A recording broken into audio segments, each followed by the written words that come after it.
Em 2015 eu me mudei aqui para os Estados Unidos e eu descobri ao alugar o meu primeiro apartamento que alugar por aqui tem algumas vantagens em comparação com o Brasil. Eu descobri que eu ia pagar de 1.700 a 1.900 dólares por mês de aluguel e como bom contador nesse planejamento de mudança eu adicionei 600 dólares mensais para cobrir eventuais despesas como IPTU, condomínio. Além disso eu coloquei no orçamento do primeiro mês algumas coisas que eu acreditava seriam essenciais para comprar ao chegar por aqui, como sofá, cama e eletrodomésticos. E para minha agradável surpresa, muitas dessas coisas eu não precisei comprar ou não precisei gastar todos os meses. Sejam muito bem-vindos, eu sou o Renato, ou Hideki, e nesse vídeo eu vou explicar as principais características entre alugar um imóvel aqui nos Estados Unidos versus alugar no Brasil. Seja um apartamento no centro da cidade, em downtown, se você é jovem, quer estar perto de onde as coisas acontecem, ou uma casa nos subúrbios, se você vem pra cá com família, precisa de espaço, segurança e escolas boas. Além de ser um tema bastante curioso e interessante, eu acredito que esse vídeo vai ajudar principalmente você que está planejando ou pensa um dia se mudar aqui para os Estados Unidos. E antes de ir pro vídeo, se você gosta desse tipo de conteúdo e quer mais vídeos falando sobre os detalhes e os custos para morar aqui nos Estados Unidos, me faz aquele favorzão e clica no like, que me ajuda a entender se o vídeo agradou e ajuda também o algoritmo do YouTube a entregar esse vídeo para mais pessoas. Como sempre, esse vai ser um vídeo um pouquinho diferente, mas ao mesmo tempo igual a todos os outros vídeos que eu tenho aqui no meu canal. Primeira grande diferença aqui nos Estados Unidos, quem paga o condomínio e o IPTU é o proprietário do imóvel, o que geralmente é diferente aí do Brasil. Por exemplo, se você vai alugar um apartamento na zona sul de São Paulo por R$3.000 e o condomínio custa R$1.000 e o IPTU custa 300, no fim do dia o seu custo total com aluguel mensal é um Pix de R$4.300 por mês. Aqui nos Estados Unidos não, alugando por 1.950 dólares por mês, esse é o seu custo total mensal e nada mais. Em Chicago eu morava num apartamento nesse prédio aqui e eu pagava 1.950 dólares por mês. E o legal é que aqui nos Estados Unidos você consegue ver publicamente quanto que custa o HOA e quanto custa o imposto de propriedade, o Property Tax. E o proprietário desse apartamento que eu morava paga 460 dólares de condomínio e 463 dólares de imposto. Hoje ele cobra mais ou menos 2.100 dólares por mês e com isso no final do mês ele ganha líquido mais ou menos 1.100 dólares para alugar esse apartamento. Legal, Renato, interessante, mas como essa informação pode me ajudar? Ainda bem que você perguntou. No Brasil, quando você precisa alugar, você procura o preço do aluguel e você precisa descobrir quanto que custa o condomínio e quanto custa o IPTU daquele imóvel. E muitas vezes vamos dizer que você aluga esse apartamento em outubro, chegando em janeiro pode ser que o IPTU dobre. E aí você está refém desse contrato, tendo que pagar muito mais do que você estava esperando. Além disso, às vezes o condomínio é muito mal administrado, você começa a pagar um processo trabalhista para um porteiro que você nem morava ainda no prédio, ou precisa contribuir para um fundo para arrumar a piscina que você nem usa. Tudo isso fica por conta do inquilino e aqui nos Estados Unidos não. Isso ficaria por conta do proprietário. Então por aqui você tem uma segurança de que aquele custo mensal vai ficar fixo até o final do seu contrato, pelo menos por um ano. Sem falar que isso também te ajuda na hora que você está procurando um imóvel para alugar, para comparar as diferentes opções. Você, por exemplo, determina um orçamento de quanto você precisa gastar todo mês e dentro dessa faixa de preço na região onde você quer morar, você apenas compara as amenities de um lugar para o outro. Por exemplo, se você tem dois prédios diferentes, onde um tem piscina e o outro não, e você quer muito uma piscina, você não tem muito o que procurar e é aquele que você vai escolher. Mas é claro, toda regra tem sua exceção,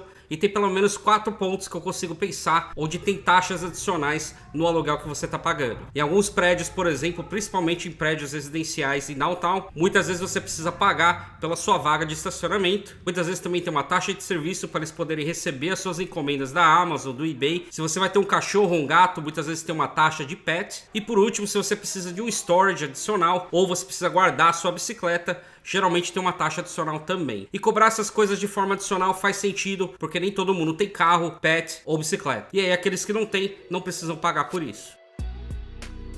Segunda grande diferença nesse preço do aluguel, geralmente vem uma casa ou um apartamento muito bem equipado. Toda casa ou apartamento para alugar já vem com geladeira, fogão e micro-ondas. Aqui para os americanos é muito difícil entender uma cozinha onde não teria uma geladeira, um fogão ou micro-ondas já incluídos. Para eles é como se fosse comprar um carro sem volante ou janela. E é claro, a gente não reclama, isso na verdade é muito bom para o nosso bolso. A gente não precisa comprar uma geladeira, um fogão ou micro-ondas gastando um caminhão de dinheiro logo que a gente chega. Além disso, quando você se muda de um lugar para o outro, de um apartamento para o outro, você não tem que ficar desligando a sua sua geladeira e levando na mudança. Lembre-se que aqui os serviços são muito caros e pagar uma pessoa para levar sua geladeira escada abaixo pode sair o preço no iPhone novinho. E tem mais uma vantagem aí, por ser parte integrante da casa, parte do preço do aluguel, se tiver qualquer problema ou se tiver na hora de trocar esse eletrodoméstico, quem tem que fazer isso é o proprietário. Por exemplo, se você está usando o fogão, ele para de funcionar, o proprietário precisa substituir imediatamente. Outras coisas bem legais que geralmente são incluídos nas casas e apartamentos aqui dos Estados Unidos e são diferentes do Brasil são os seguintes: todas as torneiras das casas e apartamentos aqui dos Estados Unidos têm água quente. Isso é o padrão de conforto meio que universal de todas as casas por aqui. Também praticamente todas as casas, principalmente das casas do norte, onde o inverno é rigoroso, tem também aquecimento central. Isso porque com as baixíssimas temperaturas, se a água nos canos de PVC congelam, eles podem estourar os canos e causar uma inundação dentro de casa. E como vocês sabem, todas as casas por aqui são construídas com muita madeira e drywall, então uma inundação dentro de casa praticamente estraga tudo e precisa refazer. Esses sistemas de aquecimento de água, aquecedor central e ar-condicionado, eles duram geralmente de 8 a 15 anos, e quando precisa trocar o custo é bem alto. Eles precisam de manutenção e inspeção constante, e tudo isso fica por conta do proprietário.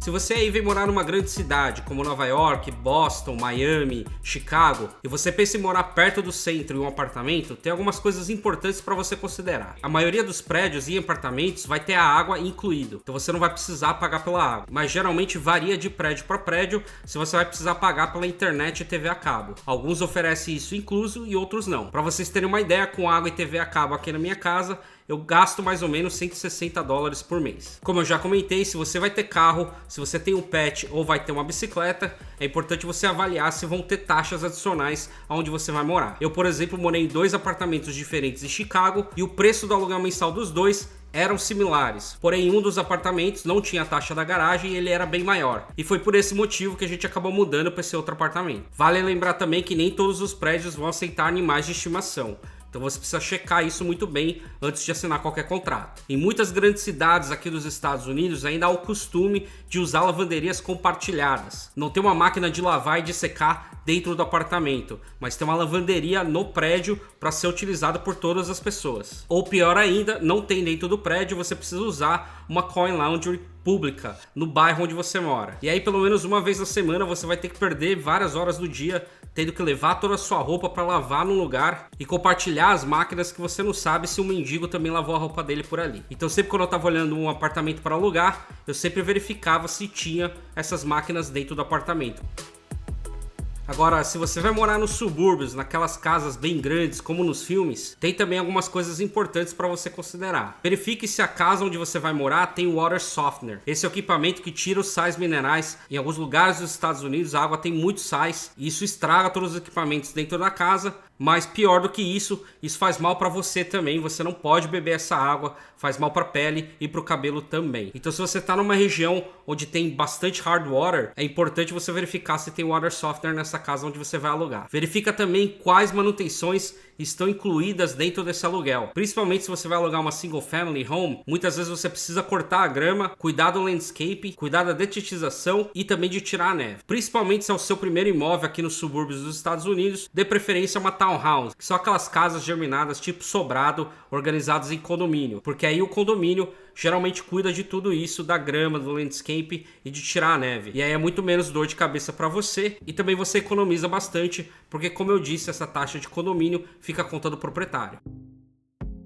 Com isso a gente chega à conclusão que é pior ser proprietário aqui nos Estados Unidos em comparação com o Brasil, e por outro lado é melhor você ser inquilino aqui nos Estados Unidos em comparação com o Brasil. Por que que então tem tantos proprietários aqui nos Estados Unidos, sendo que a taxa de retorno bruta aqui dos Estados Unidos em comparação com o Brasil é muito similar, fica em torno aí de 4 a 7% ao ano, sendo que aqui tem muitos mais custos que acabam diminuindo bastante essa margem. Tem pelo menos 3 motivos. Primeiro, o incentivo do governo. Quanto mais casas disponíveis para alugar, mais o preço sofre pressão para baixar, fornecendo mais moradia a preços razoáveis para a população. Segundo, alternativas de investimento. Apesar das taxas de juros aqui nos Estados Unidos terem subido bastante nos últimos meses, ainda não chega nem perto da rentabilidade que a gente consegue no Tesouro Direto, por exemplo, aí no Brasil. Então, por mais que os retornos de aluguel sejam menores, acaba ficando bastante atrativo quando comparado com as outras alternativas de investimento aqui dos Estados Unidos. Sem falar que também tem a apreciação do imóvel, que aí é o terceiro ponto. Se você compra um imóvel numa locação onde tem uma tendência boa de subir o preço e você valoriza o imóvel fazendo melhorias neles também, você tem aí uma grande oportunidade de, por exemplo, comprar um imóvel a $300 mil e daqui 5 anos ele subir para $500 mil, o que não é muito diferente daí do Brasil. Aliás, esse assunto daria um ótimo vídeo. Coloca aqui nos comentários se você quer que eu faça um vídeo relacionado a comprar ou alugar aqui nos Estados Unidos. O mercado imobiliário daqui dos Estados Unidos, ele é muito organizado, com bastante informação pública de qualidade disponível para todo mundo. Você consegue verificar, por exemplo, mapas de criminalidade, as escolas que atendem a região daquele endereço que você quer alugar, histórico de compra e venda, dos valores de compra e venda dos imóveis e muito mais informações. Se você tem curiosidade de verificar, por exemplo, o preço do imóvel e todas essas informações, pode conferir nesses sites que eu vou deixar aqui. Eles funcionam super bem, muito parecido com o Quinto Andar que a gente tem aí no Brasil. E se você está planejando se mudar aqui para os Estados Unidos ou pensa um dia se mudar para cá, dá uma conferida nesses 2 vídeos que eu vou deixar aqui, onde eu falo bastante sobre esses detalhes, o que você precisa pensar antes e logo que você chega por aqui, inclusive mais sobre essa questão do aluguel do primeiro imóvel. Eu espero que esse vídeo tenha te ajudado, ou se não, que pelo menos você tenha achado interessante. Se você curtiu, não esquece de deixar o like e se inscreve para mais. Valeu, galera, um abraço, tchau!